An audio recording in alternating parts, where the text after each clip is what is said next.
तो मूवी के स्टार्ट में हमें दो आदमी दिखाए जाते हैं जो कि बेसिकली एक टैक्सी में होते हैं। एक टैक्सी को ड्राइव कर रहा होता है जबकि एक आदमी वहाँ बैठा होता है जिसने ब्लैक और रेड सूट पहना होता है। इस आदमी का नाम डेडपुल होता है जो कि इस मूवी का मेन कैरेक्टर है। ये कहीं जा रहा होता है और टैक्सी ड्राइवर से बातें कर रहा होता है। ये कहता है कि मैं अपने दुश्मन को ढूंढ रहा हूँ, 1 साल से ज्यादा का टाइम हो चुका है और मैं चाहता हूँ कि जल्दी उसे ढूंढ लूं और उसे खत्म कर दूं। तो टैक्सी ड्राइवर कहता है कि तुम उसे ढूंढ क्यों रहे हो? तो डेडपुल कहता है इसलिए ताकि मैं उससे बदला ले सकूं। उसने मेरे फेस का बहुत बुरा हाल कर दिया है। उसने मेरी बॉडी पर कई एक्सपेरिमेंट्स किए। डेडपुल उसको अपना मास्क उतार कर दिखाता है और कहता है कि ये लोग खुद ही देख लो। इसी के साथ बातें करते करते जब वो बैक सीट पर देखता है तो उसका वेपन्स वाला बैग नहीं होता। वो टैक्सी ड्राइवर से कहने लगता है कि अरे यार, बैग तो मैं वहीं पर भूल गया। अब मुझे सिर्फ 2 तलवारों से काम चलाना होगा। इस वक्त उसके पास सिर्फ 2 स्वर्ड्स यानी तलवारें थी और एक गन थी जिसके अंदर सिर्फ 12 बुलेट्स थी और मुझे इन्हीं से उनको खत्म करना होगा। अब टैक्सी ड्राइवर को उसकी बातें काफी अजीब और फनी लग रही होती हैं और वो चुपचाप सुन रहा होता है। अब डेडपुल वहीं ब्रिज पर उतर जाता है और बच्चों की तरह टांगे हिलाकर कोई ड्राइंग बनाने लगता है।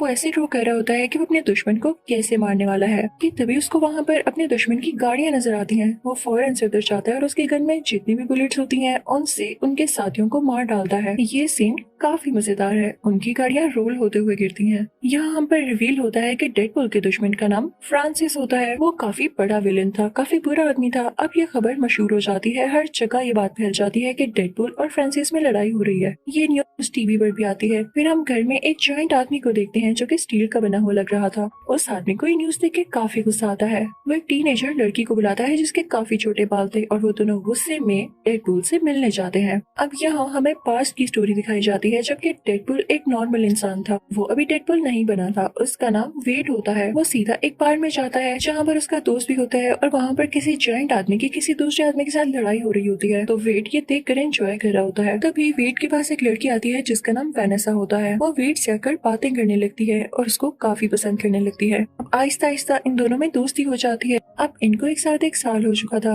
लेकिन एक दिन वेड बेहोश होकर गिर जाता है। जब होश आने पर वो अपने कुछ टेस्ट करवाता है तो उसे पता चलता है उसके ब्रेन, लिवर और लंग्स में कैंसर है। ये सुन के वो काफी परेशान हो जाता है और वेनेसा भी। अब सीन डेडपुल पर शिफ्ट होता है। लड़ते लड़ते फ्रांसिस वहाँ से भाग चुका था, लेकिन तभी वहाँ पर डेडपुल को आवाज आती है जैसे फ्रांसिस की बाइक उसके पीछे हो। जब डेडपुल पीछे मुड़कर देखता है तो वहाँ पर वाकई फ्रांसिस होता है। डेडपुल अपनी स्वर्ड फ्रांसिस के आर पार कर देता है। फ्रांसिस के नाक से काफी खून आ रहा होता है। डेडपुल कहता है कि मैंने आज अपना बदला ले लिया। तुम ही थे ना जिसने मेरी शक्ल का ये हाल किया। इसी के साथ डेडपुल अपना मास्क उतार कर उसे अपना फेस दिखाता है। तो फ्रांसिस कहता है ओह अच्छा, तो तुम वो हो। अभी वो दोनों ये बातें कर ही रही होती हैं कि तभी पीछे से वो स्टील मैन आता है। वो वेट को उठा कर फेंकता है। यहाँ पर फिर से स्टोरी पास्ट के सीन में शिफ्ट होती है। वेनेसा वेट से कह रही होती है कि तुमने परेशान नहीं होना, मैं तुम्हारे साथ कभी नहीं छोड़ूंगी, हम मिलकर इसका इलाज करवाएंगे। तो वेट कहता है कि नहीं वेनेसा, मैं तुम्हें इस तरह से नहीं देख सकता। मुझे कुछ हो गया तो तुम्हारा क्या होगा, मैं इस तरह से नहीं चाहता। और ये कह के वहाँ से एक बार में आ जाता है। वो अपने उसी दोस्त के पास आकर बैठता है तो उसका दोस्त उसे कहता है कि यहाँ एक आदमी काफी देर से तुम्हारा इंतजार कर रहा है, जाओ मिलो उससे जाकर। और डेडपुल जब उससे जाकर मिलता है तो आदमी डेडपुल से कहता है कि मैं जानता हूँ कि तुम्हें एक डिसीज है और तुम उसका इलाज करवाना चाहते हो, इसमें मैं तुम्हारी हेल्प कर सकता हूँ, लेकिन साथ एक और बात, मैं तुम्हें सुपर पावर्स भी दे सकता हूँ। तो डेडपुल कहता है कि नहीं, मुझे एक नॉर्मल इंसान की तरह जिंदगी जीनी है, मैं इसमें इंटरेस्टेड नहीं। और ये कहकर वो वहाँ से आ जाता है। अब यहाँ से सीन दोबारा से प्रेजेंट में आता है और वो स्टील मैन डेडपुल से कह रहा होता है कि तुम्हारे साथ मसला क्या है, तुम अपनी पावर्स का गलत यूज क्यों कर रहे हो। तो डेडपुल स्टील मैन से कहता है कि मुझे मत सिखाओ, जिसने मेरे साथ बुरा किया मैं उससे बदला जरूर लूंगा। तभी वो टीनेजर डेडपुल से कहती है कि पीछे देखो। और जब डेडपुल पीछे देखता है तो फ्रांसिस वहाँ से भाग चुका होता है। डेडपुल को स्टील मैन पे काफी गुस्सा आता है और वो उसे मारने लगता है कि अगर तुम मुझे अपनी बातों में ना लगाते तो वो यहाँ से ना भागता। डेडपुल स्टील मैन को मारने लगता है, लेकिन क्योंकि वो बहुत ज्यादा हार्ड होता है तो स्टील मैन की दोनों रिस्ट यानी बाजू और एक टांग टूट जाती है। तो स्टील मैन उसे कहता है यार तुमने मेरा दिमाग खराब कर दिया है। उसे काफी जोर से हिट करता है जिससे डेडपुल दूर जाकर गिरता है और फिर उसकी रिस्ट अपने हाथ के साथ बांधकर उसे कहीं ले जाता है। अब डेडपुल यहाँ काफी अजीब हरकत करता है। उसे कहने की जगह कि मेरा हाथ खोल दो या वो लोग खुद खोलने की जगह वो अपना हाथ ही काट लेता है। उसके हाथ से काफी खून आने लगता है। कोई नॉर्मल इंसान होता तो वो तो मर ही जाता, लेकिन ये सीक्रेट भी मैं आपको बाद में बताऊंगी कि डेडपुल क्यों नहीं मरा। अब ऐसा करने के बाद डेडपुल ब्रिज से नीचे जंप लगा देता है और एक चंक ट्रक में गिरता है। अब यहाँ से सीन दोबारा से पास में आता है जब डेडपुल एक नॉर्मल इंसान था यानी वेड। वो बेहोश हुआ होता है और जब उसकी आंख खुलती है तो वो किसी जगह पर होता है और उसके आसपास दो लोग होते हैं, एक मेल और एक फीमेल। वो दोनों उसकी बॉडी में कुछ इंजेक्ट करते हैं। वो लोग उसकी बॉडी पर तरह तरह के एक्सपेरिमेंट्स करते हैं और उसे काफी टॉर्चर करते हैं कि उस बेचारे की हालत खराब होने लगती है। कभी उसे इलेक्ट्रिकल शॉक्स दिए जाते हैं, कभी उसे बर्फ जैसे ठंडे पानी में रखा जाता है, कभी उसे बहुत ज्यादा मारा जाता है, यानी सब ऐसी चीजें जिससे वो टॉर्चर फील करे। ये वेट के साथ इसलिए किया जा रहा था ताकि उसकी बॉडी में कुछ चेंजेस आए, लेकिन अभी तक उसकी बॉडी में कोई चेंज नहीं आया था। और ये वो इसलिए कर रहे थे ताकि वेट की बॉडी में कुछ म्यूटेशंस आए और उसमें सुपर एबिलिटीज आए। अब वेट को एक जगह पर बांध कर लेटा दिया जाता है। उसके साथ एक और पेशेंट होता है, उसको भी ये लोग टॉर्चर कर रहे थे। वो वेट को बताता है कि इस डॉक्टर का नाम फ्रांसिस है। यानी अब आपको पता चला कि ये वही फ्रांसिस है जिसके पीछे डेडपूल है, और ये उसके पीछे क्यों है ये भी सुन ले। अब फ्रांसिस वेट के पास दोबारा आता है और उसे एक ऐसे चैम्बर में डाल देता है जिसमें बिल्कुल भी ऑक्सीजन नहीं होती। उधर जाते ही वेट को सांस आना बंद हो जाता है। उसकी बॉडी काफी अजीब होने लगती है, जैसे उस पर किसी ने एसिड फेंक दिया हो और वो चलने लगी हो। फ्रांसिस उससे बातें करने लगता है, लेकिन वेट चुप होता है। और जैसे ही फ्रांसिस जाता है तो वेट अपने मुंह से एक मैच स्टिक निकालता है। उसके चैम्बर से एक पाइप कनेक्टेड था जो कि सीधा सिलेंडर तक जाता था। मैच स्टिक चलाकर वहाँ फेंक देता है। पाइप आग पकड़ लेता है और पूरी लैब को आग लग जाती है। अब वेट वहाँ से बाहर निकल आता है और फ्रांसिस पर अटैक करने लगता है, लेकिन फ्रांसिस उसे पुश करता है जिससे वेट नीचे गिर जाता है क्योंकि उसकी बॉडी काफी वीक हो चुकी थी। दोनों में बहुत लड़ाई होती है, लेकिन वेट उसका सामना नहीं कर पाता।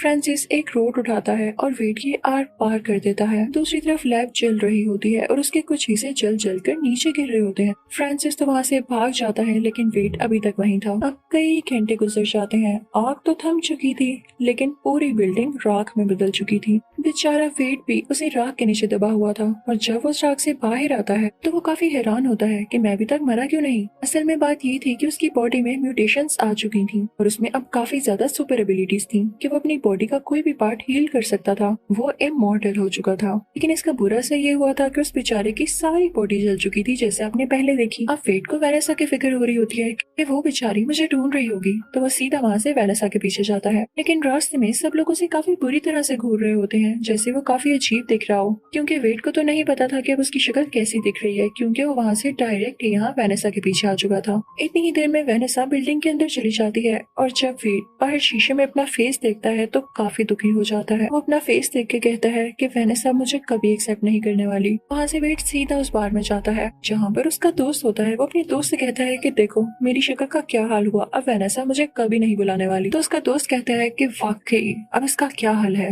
वेट कहता है कि बार में वो आदमी भी नहीं है जिसने मुझसे कहा था कि वो मेरा फेस ठीक कर सकता है। तो उसका फ्रेंड कहता है कि वो आदमी अगर नहीं है जो तुम्हारी डिजीज ठीक कर सकता है, तो वो आदमी तो है ना जो तुम्हारा फेस ठीक कर सकता है, क्योंकि उसी ने तुम्हारा फेस बिगाड़ा है। तुम उसे ढूंढो। वो तो यही समझ रहा है कि तुम मर चुकी हो और तुम्हें कोई सुपर पावर नहीं आई, तो इसीलिए वो तुम्हें वहाँ से छोड़कर चला गया। तो तुम मेरे भाई अपने लिए एक काम करो, अपने लिए एक मास्क और एक सूट तैयार करो जिससे उसे पता चल ही ना सके कि ये तुम हो और तुम जिंदा भी हो। फिर उसके बाद तुम उसको ढूंढना और उस पर अटैक कर देना। मैं तुम्हारा नाम डेडपूल रखता हूँ। और बस यहाँ से वेट का नाम डेडपूल पड़ जाता है। वो अपने घर जाता है और एक व्हाइट कपड़े से अपने लिए मास्क तैयार करता है। यहाँ से उसकी जर्नी स्टार्ट हो जाती है फ्रांसिस को ढूंढने की। अब उसे फ्रांसिस को ढूंढते ढूंढते 1 साल हो चुका था, और वो बीच में जब फ्रांसिस को ना ढूंढ पाता तो उसके साथियों को मार डालता। अब वो वक्त भी आता है जब वो अपने लिए एक बहुत अच्छा ब्लैक और रेड सूट तैयार करता है।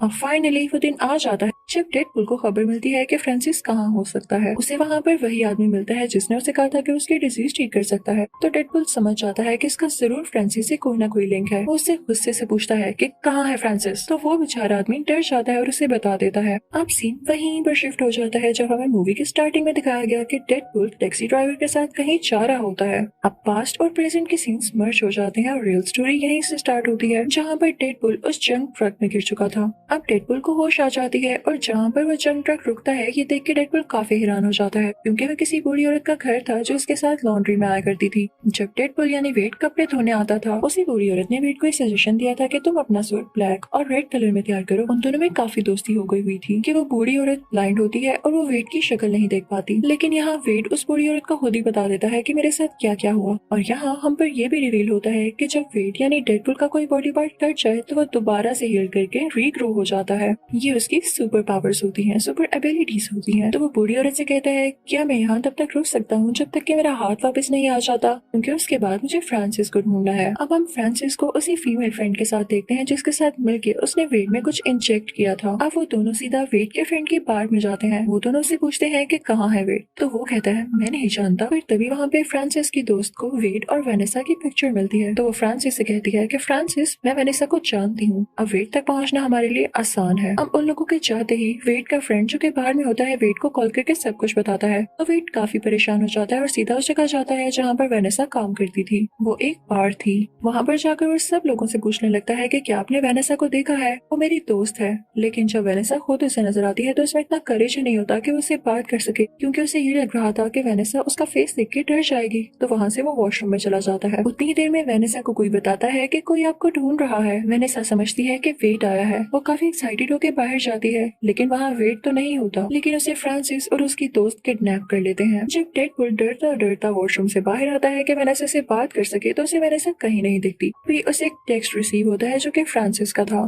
फ्रांसिस का एक फेक नाम भी होता है जो कि एजेक्स होता है। इसी नाम से उसने टेक्स्ट भी किया होता है। ये कहता है कि अगर तुम चाहते हो कि वेनेसा तुम्हें वापस मिल जाए तो इस लोकेशन पर आ जाओ। फिर डेडपूल अपने घर जाता है और सारे वेपन्स ले लेता है। ये अपने साथ स्टीलमैन और उस टीनेजर को भी ले लेता है और वही टैक्सी पकड़ता है जिस पर ये पहले जा रहा था। अब ये लोग जंक यार्ड पहुंच जाते हैं जहाँ पर इनको फ्रांसिस ने बुलाया था। लेकिन डेडपूल यहाँ पर फिर से अपना वेपन्स वाला बैग टैक्सी में भूल जाता है। डेडपूल कहता है कि यार मेरे पास तो अब स्वर्ड ही है, क्या मैं स्वर्ड से ही लड़ूंगा। तभी वहाँ पर फ्रांसिस के साथी आ जाते हैं और ऊपर कंटेनर पर फ्रांसिस और उसकी दोस्त खड़े होते हैं। फ्रांसिस अपनी दोस्त को नीचे भेजता है जो कि इन तीनों से फाइट करने लगती है, लेकिन टीनेजर भी काफी तेज होती है, वो उससे फाइट करने लगती है। मैन बड़े बड़े टायर्स उठाकर फ्रांसिस के साथियों पर फेंकने लगता है। तीनों काफी अच्छे से फाइट कर रहे होते हैं, लेकिन जब डेडपूल देखता है कि उसके साथी फ्रांसिस के साथियों को रोके हुए हैं तो इस बात का फायदा उठाते हुए वो फ्रांसिस तक पहुंच जाता है, क्योंकि कंटेनर के ऊपर होता है। यहाँ पर फ्रांसिस और डेडपूल की काफी लड़ाई होती है। नीचे फ्रांसिस की दोस्त ने स्टीलमैन का गला काफी जोर से दबा कर रखा होता है, लेकिन जब टीनेजर ये देखती है तो अपनी सारी पावर्स यूज करके उस लड़की की तरफ फेंकती है और वहाँ पे काफी बड़ा ब्लास्ट होता है और वहाँ के सारे कंटेनर्स मूव करने लगते हैं। वेनेसा भी एक ग्लास चैम्बर में होती है और वो भी नीचे गिरने लगता है। अब फ्रांसिस तो कंटेनर से नीचे गिर जाता है, लेकिन जब वेनेसा का चैम्बर नीचे गिरने लगता है तो डेडपूल उसे बचा लेता है। इसके बाद वो वेनेसा को उसमें से निकालता है, लेकिन फ्रांसिस वहाँ दोबारा आकर डेडपूल पर अटैक कर देता है। लेकिन डेडपूल हील होकर दोबारा से उसके ऊपर आ जाता है और उसके ऊपर बैठ जाता है। अब किसने कहा था फ्रांसिस को कि वो डेडपूल को सुपर एबिलिटीज दे के बाद में वो उसी पे भारी पड़ जाए। डेडपूल फ्रांसिस को काफी मारता है। फ्रांसिस के नाक और मुंह से काफी खून आने लगता है। अब डेडपूल फ्रांसिस से कहता है कि मेरा फेस ठीक करो। तो फ्रांसिस हंसने लगता है, हा हा हा, तुम्हें लगता है कि मैं तुम्हारा फेस ठीक करूंगा? तो डेडपूल कहता है कि अच्छा ऐसी बात है। इसी के साथ वो अपनी एक छोटी सी गन निकालता है और उस पर शूट करने वाला होता है कि तभी पीछे से स्टील मैन की आवाज आती है। वो उसे कहता है डेडपूल तुम अपनी पावर्स का गलत यूज करोगे, तुम एक हीरो हो, तुम ऐसा नहीं कर सकते। लेकिन डेडपूल उसकी बात नहीं सुनता, वो फ्रांसिस के फेस पर शूट कर देता है। स्टील मैन बाहर से जितना ह्यूज और पावरफुल दिखता था, अंदर से वो बेचारा उतना ही डरपोक था। उसे ये सीन देख के वॉमिटिंग होने लगती है। अब इस सब के बाद वेनेसा डेडपूल के पास आती है और उसे पंचेस मारने लगती है। तो डेडपूल उसे कहता है कि ठीक है मार लो, मैं जानता हूँ तुम राइट पर हो और तुम्हारा मुझे पंचेस मारना बनता भी है, लेकिन मैं तुम्हें एक चीज दिखाऊंगा, उसके बाद तुम मुझे एक्सेप्ट ही नहीं करोगी। तो वेनेसा कहती है कि ऐसी भी क्या बात है। डेडपूल उसे कहता है कि मेरा फेस मास्क उतार के देखो, तुम्हें खुद ही पता चल जाएगा। तो वेनेसा उसका मास्क उतारती है, उसके नीचे एक और प्रिंट होता है। जब वेनेसा उसे हटाती है तो वहाँ पर डेडपूल का रियल फेस होता है जो कि काफी जला हुआ था। वेनेसा उसका फेस देख के कहती है कि क्या बुरा है इसमें, तुम्हारी आंखें नाक मुंह सब कुछ तो ठीक है, स्किन का इशू है तो वो सबको होता है, हर किसी की स्किन वैसे भी फ्लॉलेस नहीं होती, मुझे जल्द ही इसकी आदत हो जाएगी, लेकिन मैं तुम्हें छोड़कर नहीं जाने वाली। दोनों बहुत खुश होते हैं, दोबारा से सुलह कर लेते हैं। तो यही डेडपूल पार्ट 1 खत्म होता है। Now we are starting part 2। तो पार्ट 2 के स्टार्ट में हम डेडपूल को देखते हैं जो कि काफी सैड अपने अपार्टमेंट में बैठा होता है। वो अपने अपार्टमेंट को आग लगा देता है क्योंकि वो जिंदा नहीं रहना चाहता था, वो सुसाइड कर रहा था। अब हमें पास्ट का सीन दिखाया जाता है कि डेडपूल सुसाइड क्यों करना चाह रहा था। हमें एक फाइटिंग सीन दिखाया जाता है जिसमें डेडपूल अपने कुछ दुश्मनों से लड़ रहा होता है जो कि काफी बुरे लोग होते हैं, लेकिन उनमें से एक आदमी वहाँ से भाग जाता है। तो डेडपूल कहता है कि इसको तो मैं बाद में देख लूंगा, पहले मुझे वेनेसा से मिलना है, क्योंकि इन दोनों को एक साथ रहते हुए पूरे 2 साल हो चुके थे और इसने उसको विश करना था। लेकिन जब डेडपुल घर जाता है तो वहाँ पर वही आदमी आ जाता है जो कि वहाँ से भाग गया था। वो यहाँ वेनेसा को मार डालता है। जब डेडपुल ये देखता है तो उसे काफी दुख होता है। वो उस आदमी के पास जाता है और उसे ट्रक के नीचे देखकर मार देता है। फिर वो वापस वेनेसा के पास आता है। वो काफी उदास होकर कहता है, ये मेरी वजह से ही तुम मरी, मैं तुम्हारी मौत का बदला जरूर लूंगा। नो डाउट वो उस आखिरी आदमी को भी मार चुका था, लेकिन वो उन सब लोगों को खत्म करना चाहता था जो उसके लिए बुरे थे, जो किसी की बिला वजह जान लेते हैं बिना किसी रीजन के। उसे वेनेसा की बहुत याद आया करती थी और वो कई तरह से अपनी जान लेने की कोशिश करता था। कभी वो बिल्डिंग से नीचे जंप लगा देता, कभी उसके अंदर रोड्स घुस जाती, कभी वो खुद को आग लगा देता, लेकिन उसे कुछ न होता क्योंकि वो इमॉर्टल था और इस चीज से वो खुद भी तंग आ चुका था। अब हम प्रेजेंट में आते हैं, जब वो अपने अपार्टमेंट को आग लगा के दोबारा से सुसाइड करने की कोशिश करता है। यहाँ पूरे अपार्टमेंट में आग लग जाने की वजह से बहुत बड़ा एक्सप्लोजन होता है और उसे वेनेसा का विजन आता है कि ये तुम गलत कर रहे हो, तुम्हारा काम ये नहीं है। लेकिन इसी के साथ ही डेडपुल की बॉडी के टुकड़े हो जाते हैं। तभी कुछ टाइम बाद वहाँ पर स्टील मैन आता है और उसके बॉडी पार्ट्स देख के उसे एक सैक में डालकर अपने साथ ले जाता है और फिर उसे छोड़ देता है। जब डेडपुल की बॉडी हील हो जाती है तो वो बिल्कुल ठीक हो जाता है और अब वो उदास एक काउच पर लेटा होता है कि तभी उसके पास स्टील मैन आता है और कहता है कि तुम क्या कर रहे हो, तुम तो इतने पावरफुल हो और बनो भी। आज के बाद यही तुम्हारी फैमिली है और तुम हमारे साथ यहीं पर रहोगे। उस घर में 2 लड़कियां और होती हैं, एक वही टीनेजर जिसके छोटे बाल थे और एक पिंक बालों वाली लड़की। अब सीन यहाँ से दूसरी तरफ शिफ्ट होता है जहाँ पर हम एक ह्यूज आदमी को देखते हैं जिसकी एक आंख में लेजर जैसा कुछ था और उसके हाथ में घड़ी थी। जब वो उस घड़ी को मूव करता है तो वो कहीं जगह पर आ जाता है। वहाँ खड़े वो 2 आदमियों से पूछता है कि ये कौन सा साल है, मैं किस ईयर में हूँ। लेकिन इससे पहले कि वो आदमी कोई जवाब देते वो उनको मारकर उनकी गाड़ी लेकर वहाँ से चला जाता है। अब सीन दोबारा से वहाँ शिफ्ट होता है जहाँ पर वो चारों रह रहे थे, यानी डेडपुल, स्टील मैन, पिंक बालों वाली लड़की और वो टीनेजर। ये सब अपनी टीम को एक्स मैन की टीम कह रहे होते हैं। अब टीनेजर स्टील मैन से कह रही होती है कि आपको बहुत ट्रस्ट है ना डेडपुल पर, मुझे तो डेडपुल बिल्कुल भी कंसिस्टेंट नहीं लगता है, ये कुछ भी ठीक से डिसाइड नहीं कर पाता, कभी सुसाइड करने की ट्राई करता है और कभी कुछ ज्यादा इमोशनल हो जाता है। तो डेडपुल फौरन से बोल पड़ता है कि तुम लोग परेशान नहीं हो, मैं खुद को ठीक करूंगा, मैं जितने दिन इस घर में रहा मैंने बहुत कुछ सीखा और हम बहुत अच्छी एक्समैन टीम बनेंगे। ये बात सुनकर सारे काफी खुश हो जाते हैं। स्टील मैन उसे अप्रिशिएट करता है और कहता है मुझे खुशी है मैं तुम्हें यहाँ लेकर आया। अब सीन चेंज होता है एक म्यूटेंट स्कूल की तरफ। वहाँ पर कुछ ऐसे बच्चे थे जिनमें कुछ ज्यादा एबिलिटीज थी जो कि इंसानों में नहीं होती, वो बच्चे म्यूटेंट्स थे। अब उस स्कूल का प्रिंसिपल जो कि ग्लासेस वाला आदमी होता है उन सब बच्चों से कह रहा होता है कि ठीक है मैं जानता हूँ तुम लोगों में एबिलिटीज है, लेकिन तुम लोगों ने इसको दुनिया के सामने शो नहीं करना और इन पर कंट्रोल रखना है। अब प्रिंसिपल उनमें से एक हेल्दी बच्चे को सामने स्टेज पर लाता है और सब बच्चों के सामने उसे टॉर्चर करने लगता है।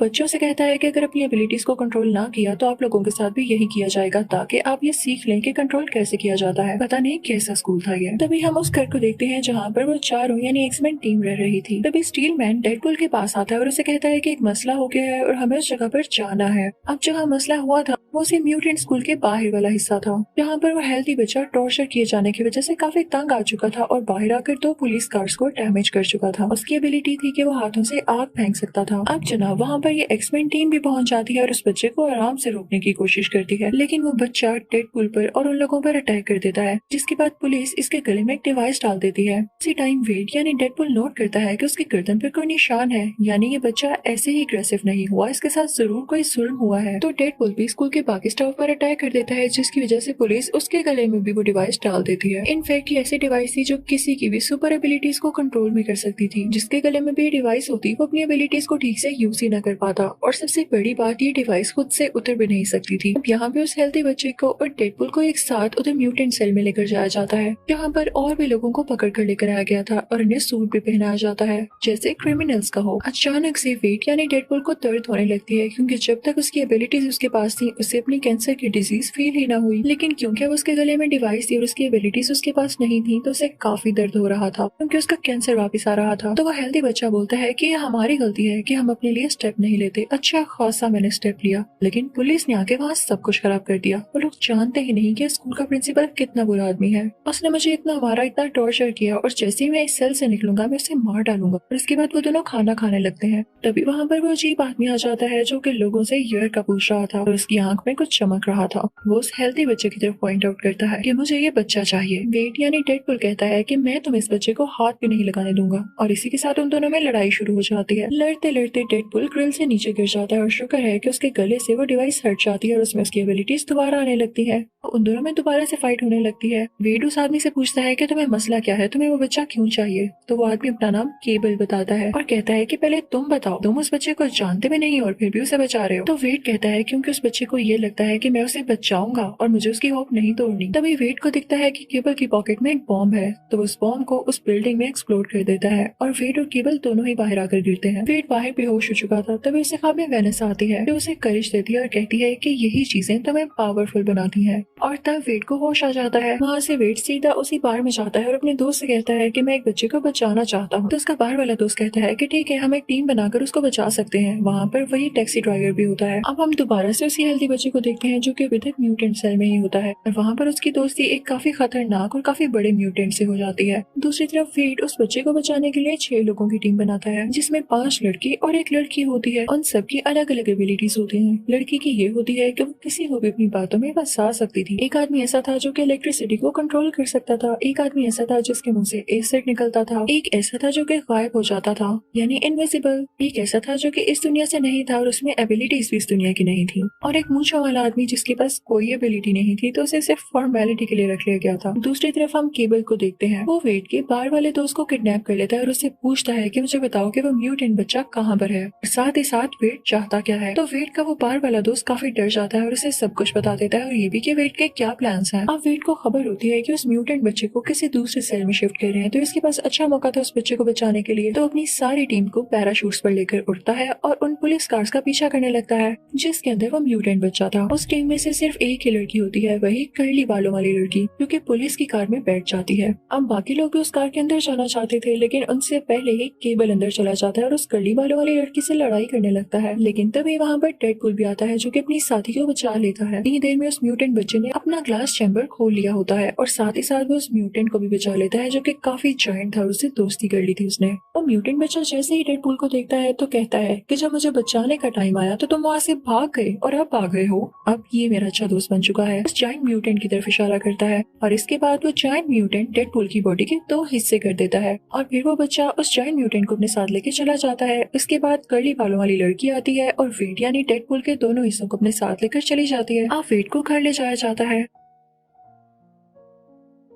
यहाँ पर वो बूढ़ी औरत भी होती है और यहाँ पर वेट काफी फनी लग रहा होता है क्योंकि उसकी टांगे रीग्रो कर रही होती हैं जैसे किसी बेबी की हो। वो वेट कर रहा होता है कि कब उसकी टांगे ठीक हो और कब वो उस बच्चे को बचाने जाए। तभी वहाँ पर केबल आ जाता है और उससे आराम से बात करता है। कहता है कि मैं तुम्हें अपने सारे कंसर्न्स बताता हूँ, मैं क्यों नहीं उस बच्चे को बचाना चाहता, और तुम्हारी सोच भी गलत है जो तुम सोच रहे हो कि अभी भी तुम उस बच्चे को बचाना चाहोगे। अगर मैं तुम्हें बताऊँ कि मैं इस बच्चे को क्यों नहीं बचाना चाहता तो सुनो, मैं फ्यूचर से आया हूँ, मेरी एक छोटी सी बेटी है और एक बहुत अच्छी वाइफ है। अब ये बच्चा बड़ा होकर मर्डरर बनेगा और मेरी फैमिली को मार डालेगा। अभी भी वो स्कूल के प्रिंसिपल को मारने जा रहा है और क्या तुम्हें नहीं लगता कि इसके बाद उसे मर्डर्स करने की आदत हो जाएगी। मैं सब जानता हूँ कि उसने क्या करना है बड़े होकर, लेकिन अब मसला है मैं तुम्हारी हेल्प के लिए क्यों आया हूँ, क्योंकि पहले वो अकेला था और मैं अकेला ही उसे पकड़ सकता था, लेकिन अब उसके साथ वो जायंट म्यूटेंट है और मुझे तुम्हारी जरूरत है क्योंकि तुम ही उसे हरा सकते हो। मैं मानता हूँ कि तुम काफी स्ट्रॉन्ग हो। तो डेडपुल कहता है कि ठीक है, मैं तुम्हारे साथ आऊंगा, लेकिन मुझे प्रॉमिस करो कि तुम जाते ही उसे मारोगे नहीं बल्कि प्यार से समझाओगे। हो सकता है कि वो हमारी बात समझ ले। अब उन दोनों में डील हो जाती है और वो लोग वहाँ से जाने लगते हैं। अब वो लोग वहाँ से जाने लगते हैं तो रास्ते में वेड एक्समैन हाउस पे रुकता है जहाँ पे वो स्टील मैन होता है। वो उसे बुलाता है तो वो कहता है भाई तुम्हारे मसले खत्म नहीं होते, मैं नहीं आऊंगा। डेडपुल और केबल के साथ वो कर्ली बालों वाली लड़की भी होती है, लेकिन जब तक वो पहुँचते हैं तो इतनी देर में वो बच्चा और जायंट म्यूटेंट उस स्कूल के अंदर जा चुके होते हैं। वो बच्चा अंदर जाकर प्रिंसिपल को मारने ही वाला होता है कि तभी वो जायंट म्यूटेंट बाहर आकर और लोगों से मुकाबला करने लगता है,